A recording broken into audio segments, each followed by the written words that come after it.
Good morning, everyone. Welcome to week 4. No matter if you're starting off with this on Monday morning or it takes you a day or two to get through the lecture and the reading and the material, I want you to think about the fact that you've already gotten through the first 3 weeks of this course. Here marks number 4, and by the end of this week, we're halfway through the course. So I know one of the things with graduate school is you are running so hard. You're trying to balance school and life. So this week, I really want you taking a deep breath. I want you to think about what you've already learned in this course. How is this applying to what you just see outside of the classroom and in situations you're in? It's really important to do that, to make sure that that's reinforcing your learning along the way too. I know I say that a lot, but it's really important because as someone who spent 4 years for my undergrad, 3 years for my master's degree, and 8 years in graduate school for my PhD, because I was working full time and married and parenting and all those good things, I just know that struggle in the balance. So make sure you're taking a moment to breathe this week and really just digest what you're learning and how you can internalize that to really think about, how is this going to make a difference for me? How am I going to benefit from this investment of time and resources? So we're going to work on that a little bit more this week. Our focus is on chapter 6 and 7. And so if you look in your textbook, chapter 6 now introduces us to some of the ethics and the moral parts of leadership. So courage and moral leadership is titled by the chapter, but really, again, considering what your boundaries are. I think some of the things that I've learned most from my own leadership journey is I had to know what I was willing to agree to or commit to or work like, and be willing to draw those boundaries. Probably some of the most difficult ethical decisions I've had to make in my own career were the ones that I had to be pretty clear on that I was willing to make a stand on, and I had to know what that looked like. And not everybody, as you have already encountered in your career, has those same boundaries.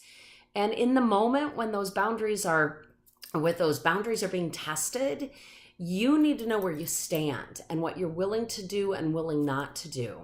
Very rarely do I get into any type of group and ask them, I get into groups and ask them, hey, how many of you have run into some major ethical, and it doesn't have to be some media blitz, multi-million-dollar kind of ethical, those things that just tug at us, and you had to make an ethical decision for you or your company or your family, and it was a tough one. I walk into a room, if I ask a group of people that, and they're all working adults, very rarely do I have anyone not raise their hand, right? We've all encountered it, whether it is just a decision you make in a meeting about what you tell somebody about somebody else or something that happened in a situation. Those all can weigh on us. So as you look through chapter 6, make sure you spend a little time reflecting on that. What does this look like today in organizations? I also believe that in the age of 24-hour news cycles and constant media attention and the role of social media, we've got some real challenges going on with what are those ethical boundaries. And so really make sure you're listening to what you're listening to, not just in terms of public culture, but what influences your ethical decision making. Now, for some people, that's personal values, might be faith-based, might be your own, again, moral framework of what you value and what you find important. But certainly there's a lot of noise in our culture these days about leadership and ethics and values. So be clearer on yours this week. Another section that's covered in chapter 6 is servant leadership. This has gotten a lot of attention over the years. If you haven't come across it, it's great reading. But it's just that understanding. This doesn't mean that as a servant leader, I am now submissive to you and you run the show. It's not that kind of servitude. It is the fact that as a leader, I'm here to remove barriers for you. So if you're on my team and I have the values of a servant leader, I'm going to make sure you have what you need. I'm going to make sure I'm removing barriers. I'm going to continue to ask those questions that make sure that you can do the work you need to do, helping others grow and promote opportunities for others to gain, right? Materially and emotionally. So I am here to do whatever my team needs me to do so they can perform. And so I love the values of servant leadership. I think it's been a pretty influential force in my life, even as I look at the values I grew up with, and one of my major role models as my dad, and that very much a servant leader attitude. And again, not a submissive one, but one that helps encourage other people and help them be the best they can. So, I think there's just some good reflection on courage. We've talked about the fact in this class, when you step into that formal leadership role, this is not a journey for the faint of heart. It is hard work, and it does require so much courage to be able to take on the battles each day and really think about how you can make an impact for other people. So I love the fact that our textbook spends a little time talking about courage and what we all need to do to be courageous and make some of those tough decisions and have that clarity of vision and that steadfastness in our beliefs. So just some good reminders coming out of chapter 6 as you look at the material this week. Reflect on, just use this opportunity to say, okay, what values do I hold most dear? And so, really think about what that looks like for you. As part of one of our discussion questions, you're going to get to talk about your own values. Please understand and remember that in our positive, proactive learning community, people can value different things, and we can have great discussions about those. We can value different things though. So as you get into the participation this week, again, make sure that you're honoring other people's values and learning from their perspective, and yet also understanding that there are those core values that we're looking at from a leadership study and academic purpose as well. Let me make a few comments about chapter 7. Again, another great word that is often misunderstood is followership. So chapter 7 talks you through what are those key elements of followership and what do we need to learn from them. Again, not in some sort of submissive way, but I've mentioned throughout this course that if I'm a leader and I'm taking my people towards a goal and they're not coming with me, I am out taking a walk, right? So you gotta have followers.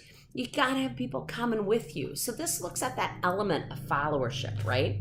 So what different kinds of followers are there, and what can you learn about the team or that group of people that you're trying to make an influence on and take them to those goals? What do you need to understand about them?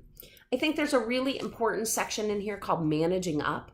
I'm pretty direct when talking about, as no matter where we are in an organization, there's some sort of structure. So you have a reporting entity, whether it is a direct one or even in flat organization, there's still a reporting mechanism because we still have that accountability piece in the employee-employer relationship. So you need to understand who you report into, what do they expect of you, how do you manage up?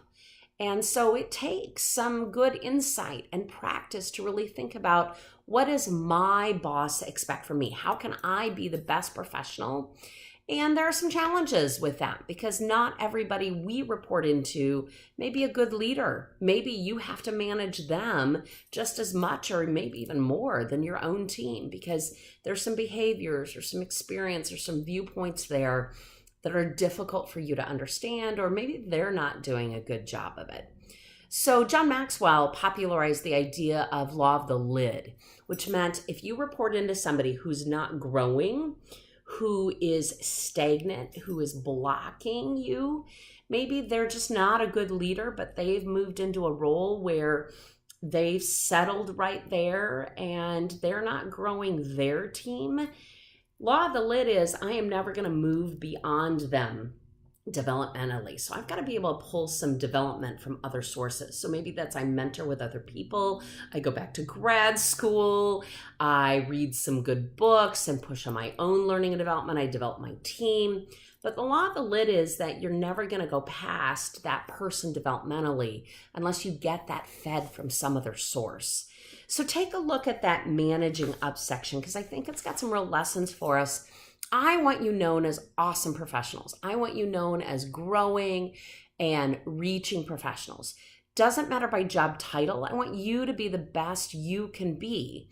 And that does mean we have to report in. We are accountable as professionals. So you need to understand what that expectation is of you. And going back to the phrases I've used all the way through the course, I want you known for good things. I want you using your power for good, not evil, right? That's my sci-fi reference. And so what do we need to do as followers to support our leaders to make sure they have what they need so everybody can be successful? Because if I'm not giving my leader what he or she needs, then I'm not contributing as a follower. And I need to make sure that ultimately our patients are served, our customers are served, our students are served, whatever aspect that is. So don't hesitate. I know you've got a lot to do, but don't hesitate too. There's some really good exercises in the textbook, some self-reflection, some of those assessments to answer those questions. Feel free to incorporate any of those results into your discussion questions. Just another way to get some conversation going, share what you know. So that's the bulk of our reading this week. Please also take a look.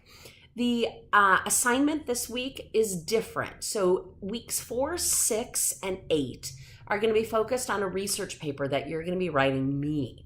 So this is an academic-based research paper. So you're pulling from the Iowa Wesleyan Library and other scholarly journals good references. So not just Google, okay? You can have a popular internet article or two in there, a couple, but most of these need to come from good academic research journals. So they're called peer-reviewed journal articles, meaning they've been vetted, because anybody can post an article to the internet, right? And you need to be a good consumer of research as a grad student.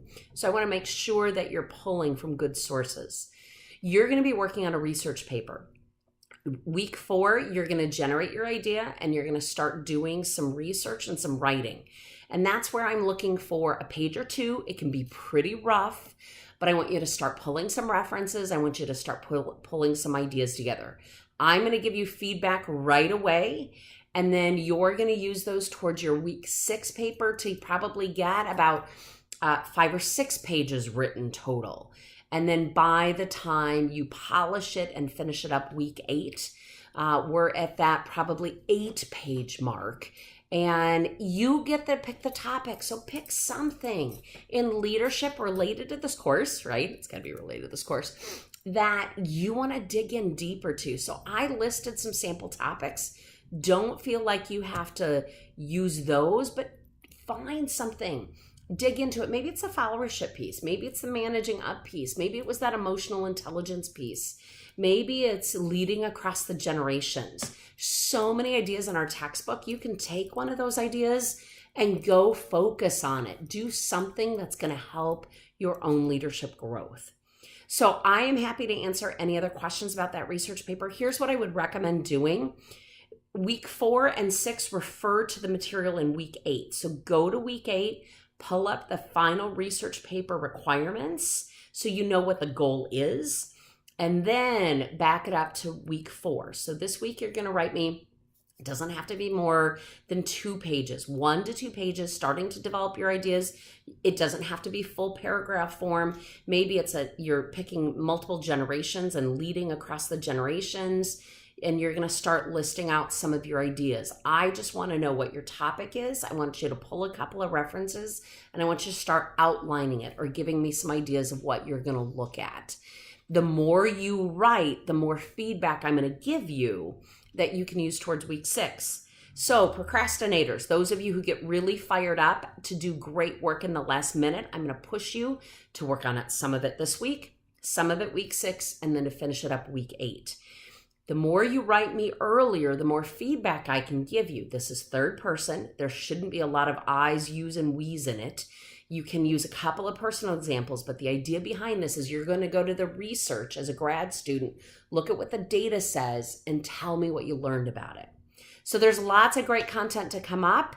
You've been working hard. I appreciate that. Please feel free to contact me with any questions, and I look forward to talking with you soon. I'll see you back on the discussion boards. Have a great week. Bye.